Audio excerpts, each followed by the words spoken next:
शाम के शहर हमा में मुजाहिरीन के खिलाफ हुकूमत की कार्रवाइयों की बैनुल-अक़वामी कम्यूनिटी में शदीद मज़म्मत की जा रही है। शाम के सदर बशर अल-असद ने तशद्दुद की जिम्मेदारी दहशतगर्दों पर आयद की है जो इनके मुताबिक सिक्योरिटी एहलकारों को निशाना बना रहे हैं, लेकिन वाशिंगटन DC में foundation for the defence of democracy नामी पॉलिसी इंस्टीट्यूट से मुंसलिक दिफाई उमूर के माहिर जॉनथन शांदर के मुताबिक इसका कोई सबूत नहीं। ये गैर मजहबी तहरीक मालूम हो रही है। लोग बशर अल-असद की हुकूमत से तंग आ चुके हैं। गो कि हमें इस बात का पूरा इल्म है कि इख्वानुल मुस्लिमीन ने शाम में कदम जमाए हुए हैं, लेकिन हम ये भी जानते हैं कि गुज़िश्ता कुछ बरसों में बशर अल-असद और उनके वालिद ने इस तंजीम को बहुत नुकसान पहुँचाया है। हम ये नहीं जानते कि एक तवील मुद्दत में इख्वानुल मुस्लिमीन शाम में कहाँ तक अपनी बुनियादें पक्की कर चुकी है, लेकिन हमें वहाँ उनके बारे में ज्यादा फिक्र भी नहीं। इसकी निस्बत शाम के हमास, हिजबुल्लाह और ईरान के साथ ताल्लुकात डॉक्टर शांजर के लिए ज़्यादा परेशान कुन हैं। इनके मुताबिक इराक में अलकायदा के साथ मिलकर लड़ने वाले बहुत से अफराद भी शाम के जरिए ही इराक में दाखिल होते हैं। वॉइस ऑफ अमेरिका के साथ एक हालिया गुफ्तगू में अमेरिका के chairman joint chiefs of staff admiral Mike Mullen ने भी इस मौजू पर तशवीश का इजहार किया।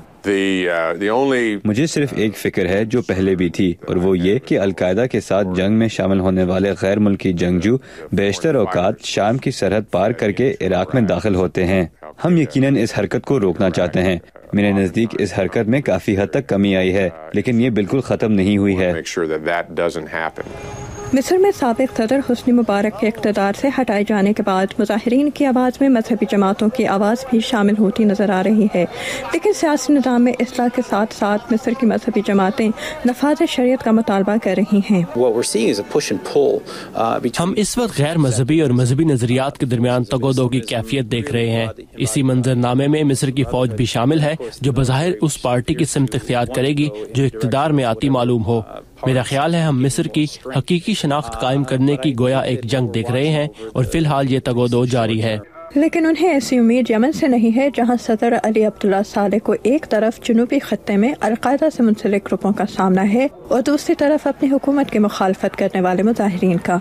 डॉक्टर शांजर के मुताबिक सदर सालेह की हुकूमत से अलहदगी अलकायदा के खिलाफ अमरीका और यमन के इत्तेहाद के लिए नुकसानदेह साबित हो सकती है।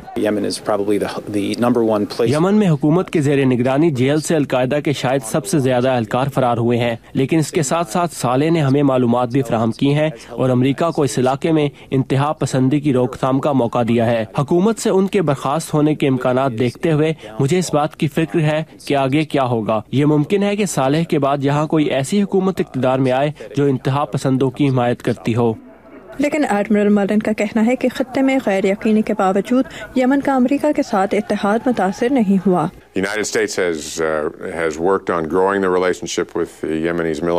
अमरीका ने यमन की फौज के साथ ताल्लुकात कायम करने की कोशिश की है, खास तौर पर खत्ते अरब में अलकायदा की तंजीम के खिलाफ कार्रवाई करने की खातिर। ये ताल्लुकात इनकलाब के बावजूद कायम रहे हैं, जो मेरे नज़दीक एक मुस्बत नतीजा है कि इतने मुश्किल हालात में हम यमन की हुकूमत और फौज के साथ अलकायदा के खिलाफ अपनी कार्रवाइयाँ जारी रख सके हैं। लेकिन माहिरीन की नज़र में ये मुमकिन है कि अलकायदा को इस खित्ते में कुछ दूसरे इलाके ऐसे मिल जाएं जहां वो अपने कदम जमा सके। डॉक्टर जॉनथन शांजर के लिए लिबिया में अलकायदा से मुंसलिक इस्लामिक फाइटिंग ग्रुप नामी जमात के एहलकारों की कैद से रिहाई परेशानी का बायस है। इनके मुताबिक ये जानना मुश्किल है कि इस ग्रुप से मुंसलिक अफराद लिबिया के बाकी ग्रुपों के साथ किस हद तक शामिल होने में कामयाब रहे हैं, लेकिन डॉक्टर शांजर का कहना है कि लिबिया में अलकायदा जैसे ग्रुपों को इक़्तिदार में आने से रोकने का सबसे बेहतरीन तरीका यही होगा कि बाकी ग्रुपों की उस गैर मजहबी हुकूमत के सिलसिले में हौसला अफजाई की जाए जिसका तसव्वुर वो खुद पेश कर चुके हैं। Amina Khan, Urdu VOA, Washington.